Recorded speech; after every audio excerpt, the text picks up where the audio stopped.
We start with a story here in Japan that's caused major problems for companies and investors around the world. Trading resumed on the Tokyo Stock Exchange on Friday morning after it was halted by a technical glitch for all of Thursday. NHK World's Yanaka Marie joins us with more from the TSE. Marie. Yes, Miki, trading here kicked off at the usual time of 9 a.m., bringing some relief to market participants who were unable to execute trades on Thursday. The benchmark Nikkei average opened higher this morning compared to Wednesday's close. TSE officials said Thursday's glitch was triggered by a hardware failure in the system. Switching to a backup device also failed, making it impossible for market information to be relayed. The TSE replaced the equipment that caused the failure and confirmed that there was no problem with the trading system. Local exchanges in Nagoya, Fukuoka, and Sapporo also reopened on Friday after a hiatus the previous day. They used the same system as Tokyo to execute trades. Japan is the only major market in Asia open at the beginning of October. Exchanges in mainland China, Hong Kong, Taiwan, and South Korea are closed for autumn holidays. Foreign investors account for more than 70% of annual turnover here in Tokyo. The disruption is likely to cause concern over the reliability of Asia's largest exchange at a time when Japan is aiming to become the region's leading financial hub. Back to you, Miki. Thanks, Marie. Yanaka Marie from the Tokyo Stock Exchange. United States, Russia, and France are calling for an immediate ceasefire between Azerbaijan and Armenia. Fighting reignited on Sunday over a decades-old conflict involving a disputed territory. Over 130 people have died. U.S. President Donald Trump, Russian President Vladimir Putin, and French President Emmanuel Macron issued a joint statement on Thursday. It condemns the recent escalation of violence and urged the two former Soviet republics to resume good faith negotiations without preconditions. The three countries have previously served as mediators in the decades-old dispute over the Nagorno-Karabakh region, an ethnic Armenian enclave in Azerbaijan. Turkish President Recep Tayyip Erdogan has been clear in his support for Azerbaijan. He says it's unacceptable the three countries are involved in a search for a ceasefire, given that they've neglected this problem for nearly 30 years. People in Hong Kong staged protests against Beijing and the Hong Kong government on Thursday, the 71st anniversary of the founding of the People's Republic of China. Police say more than 80 people were arrested. Responding to calls by a pro-democracy group, people gathered in central parts of Hong Kong Island. They called for independence and freedom for Hong Kong. The national security law was imposed on June 30th. Since then, the number of major rallies have dwindled, but public frustration against the governments of China and Hong Kong remains unabated. We demand the Chinese Communist government to end their one-party dictatorship, to give the power back to the Chinese people. Authorities deployed some 6,000 people. They patrolled the route of a banned anti-government march, preventing crowds from gathering. Earlier in the day, the Hong Kong government hosted a ceremony to commemorate the anniversary. Hong Kong has experienced a state of unrest over the amendment of the extradition law since last year, and the national security law has been implemented this year. Meanwhile, China kicked off an 8-day national holiday on Thursday. Some 600 million people are expected to travel within the country. China is bringing the coronavirus under control. Taking a trip overseas is difficult, but a domestic one is safer. The city of Wuhan, the initial epicenter of the coronavirus outbreak, is a popular destination. Local authorities say they have successfully contained the outbreak. In North Korea, leader Kim Jong-un has reportedly visited another part of the country devastated by recent extreme weather.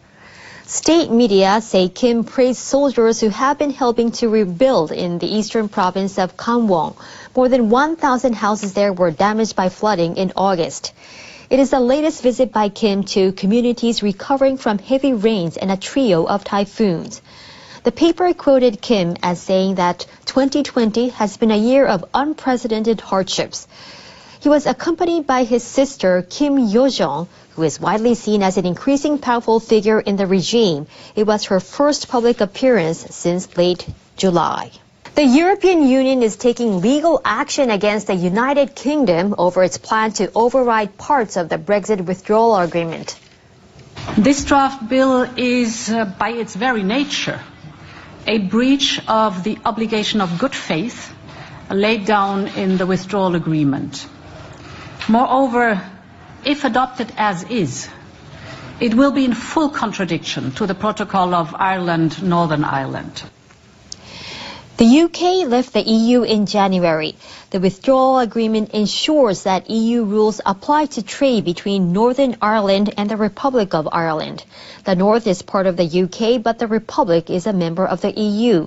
But the UK bill would allow the government to set its own rules if free trade talks fail to reach an agreement. Negotiators held their latest round of talks this week over trade and other matters in the post-Brexit world. The EU says the UK legislation violates international law. It demanded that the UK government retract contentious sections of the bill by this past Wednesday, but London refused. The Parliament's lower house passed the bill on Tuesday and is now up for debate in the House of Lords. European Commission President Ursula von der Leyen says a letter of formal notice is being sent to the UK government. If there is no satisfactory response within a month, the Commission may refer the matter to the EU's top court. Japan and France have agreed to work together in a wide range of areas, including issues related to the East and South China Seas, where China is stepping up its maritime activities. Japanese Foreign Minister Motegi Toshimitsu and his French counterpart Jean-Yves Le Drian held a 3-hour working dinner in Paris on Thursday. Motegi called for stronger ties in realizing a free and open Indo-Pacific region based on the rule of law. They agree that the two countries will play key roles as a group of 7 members in the coronavirus response, restoring the world economy and forming a new international law order. Motegi also spoke with German Foreign Minister Heiko Maas on a video call. They agreed to continue to work together in dealing with the pandemic. The Japanese foreign minister explained that Japan relaxed part of its entry restrictions for foreign nationals who are qualified for mid- and long-term stays starting on Thursday. He canceled his trip to Germany because Maas is self-isolating after a possible contact with an infected person. Japan's defense ministry plans to enhance its electronic warfare capability by setting up 6 additional specialized units across the country. The move is aimed at monitoring electromagnetic waves emitted by foreign aircraft and vessels. There are concerns the waves could potentially obstruct radar and other key communication equipment. The new units will also be equipped with jamming capabilities to prevent interference. A headquarters unit will be based at Camp Asaka, which straddles Tokyo and Saitama prefectures. There's already a unit in northern Japan and another one will be created this fiscal year. The 6 new ones will be set up across the country during the following fiscal year that ends March 2022. Data compiled by Japanese police show the number of suicides rose by 16% in August compared to the same month last year. The increase was especially sharp among women, particularly those in their 30s or younger. The National Police Agency says there were 1,854 cases in August. Among females, the rate rose by nearly 40% compared to 6% among men. A 25-year-old welfare worker who's contemplated suicide says it's important to reach out to people who may need help. The coronavirus pandemic has disrupted people's way of life. Please look for signs that may indicate someone is considering taking their own life. The overall number of suicides in Japan has been gradually declining over the past decade. Japan's health ministry says counseling services are available. It says more information about resources are posted on its website. Japanese swimming star Ike Rikako has reached another milestone in her journey back from leukemia. She placed fourth in her second meet since recovering. Ike was competing in the women's 50-meter freestyle on Thursday at the Inter-College Swimming Championships in Tokyo. In the qualifying round, she placed sixth with a time of around 25.9 seconds. When she learned she had advanced to the final, she broke down in tears. She then shaved a quarter of a second off her time to finish fourth in the final. Ike, who is now 20, competed in the Rio Olympics in 2016. She announced last year she had leukemia and was hospitalized for 10 months. She restarted pool training in March and returned to competition in August.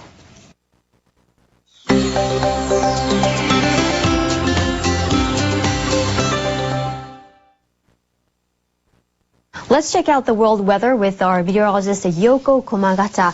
So Yoko, people in the southwestern United States are dealing with excessive heat and drought. What's the latest? So we are expecting a little bit cooler conditions in California over the weekend, but dry conditions will persist across a large portion of the western U.S. for the next couple of days, creating a risk of new fires. Heat warnings are still issued for Western California on Friday, and some smoke from the state will expand into Oregon with unhealthy air conditions. Meanwhile, early winter is around the corner in Central North America. Cold air will spread into the upper Midwest on Friday, bringing much cooler temperatures. The highs will drop to the single digits in Winnipeg and Minneapolis on Friday, and lows may be in below freezing. Some showers may turn to snow overnight, but snowfall is not likely along with the showers. Meanwhile, hot and dry conditions will persist in LA with a high of 35 degrees on Friday. There's a chance of new fires. Speaking of fires, dry conditions have also caused massive forest fires in Ukraine. The fires in the Luhansk region destroyed some checkpoint facilities on Thursday. Local authorities say 146 fires threatened about 22 settlements in the area. About 120 people had to be evacuated as the fires destroyed almost 250 buildings. Ukraine has a chance of showers, but most will remain dry throughout the weekend. More rain is expected in the UK and Western Europe as a strong storm named Alex moves in. Parts of Denmark saw more than 200 millimeters of rainfall in the last 24 hours, and heavy rain will shift to France and Spain and the Alpine region over the weekend with up to 250 millimeters possible. Gusts could reach 140 kilometers per hour, so widespread power cuts may be possible along with it.